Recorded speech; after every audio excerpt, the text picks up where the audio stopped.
Hello, welcome to Neha's kitchen. Neha's किचनमध्ये आज आपण बनवणार आहोत दम बिर्याणी. चला तर मग बघूया दम बिर्याणी.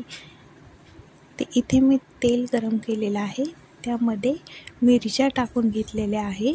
त्या पण थोड्या तडतडू देऊ. त्यानंतर मी इथे कांदा टाकून घेतलेला आहे, तो छान परतवून घेऊ थोडासा ब्राऊन होईपर्यंत. हे बघा. आणि त्याचप्रमाणे मी इकडे भातही शिजवायला घेतलेला आहे, थोडासा खडा मसाला टाकून बासमती राईस. हे बघा, आपला 75% भात शिजून झालेला आहे. त्यानंतर मी इथे टोमॅटो प्युरी टाकलेली आहे, ती छान आपण परतवून घेऊया चांगली तेल सुटेपर्यंत. हे बघा.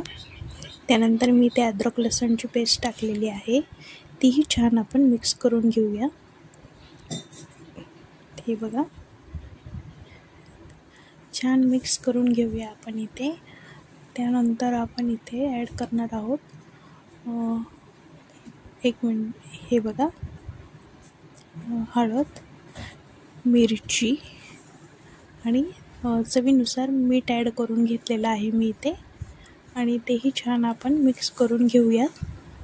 हे बघा, खूप छान होती आहे ही बिर्याणी. तुम्ही नक्की एकदा ट्राय करून बघा. हे बघा, थोडासा खडा मसालाही टाकलेला आहे मी. हे मी माझ्या पद्धतीने बनवून टाकलेला आहे खडा मसाला. आणि त्यानंतर आपण इथे दही ॲड करून घेऊया. दही टाकता वेळेस गॅसची फ्लेम स्लो करायची, त्यामुळे ते दही असं छान फाटत नाही, मिक्स होऊन जातं. त्यानंतर मी इथे चिकन ॲड करून घेतलेलं आहे, तेही आपण छान परतवून घेऊया. आणि थोडंसं बारीक चिरलेली कोथिंबीर आणि पुदिना, त्यांनी खूप छान एक विशिष्ट चव येते बिर्याणीला पुदिन्याने. पुदिना कधीही इथे चिरूनच टाकावा, त्याची पेस्ट करून टाकू नये. त्याने वेगळंच, पेस्ट केलेलीचा एक वेगळा टेस्ट येतो आणि चिरून टाकलेलीचा एक वेगळा टेस्ट येतो. इथे मी थोडीशी दालचिनी, लवंग आणि मिरे ठेचून घेऊन ते पण त्यामध्ये ॲड केलेलं आहे. ते खूप वेगळा सुगंध येतो आपल्या बिर्याणीला, खूप छान. हे बघा. आता आपण इथे 10-15 मिनटे झाकून ठेवूया, म्हणजे आपलं चिकन थोडंसं गाळ होईल. आणि थोडंसं पाणी ॲड करून घेऊया, छान मिक्स करून घेऊया. हे बघा, खूप भारी बनते ही बिर्याणी. तुम्ही नक्की एकदा बनवून बघा. हे बघा, पुन्हा आपण एकदा इथे परतून घेऊया आणि 5 ते 10 मिनटं आपण याला वाफ देऊन घेऊया. हे बघा, आपले 10 मिनटं झालेले आहे. हे बघा, आपलं चिकन इथे थोडंसं अगदी शिजून झालेलं आहे.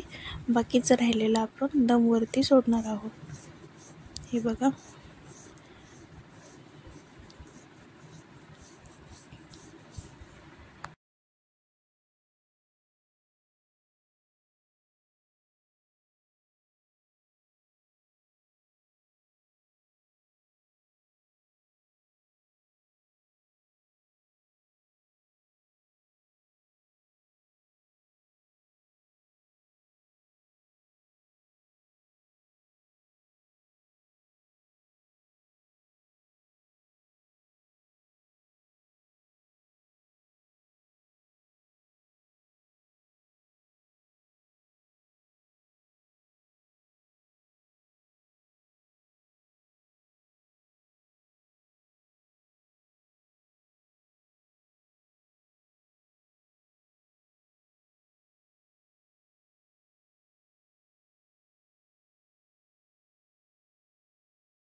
तयार आहे आपली दम बिर्याणी. तुम्ही पण एकदा नक्की ट्राय करून करा. व्हिडिओ आवडला असेल तर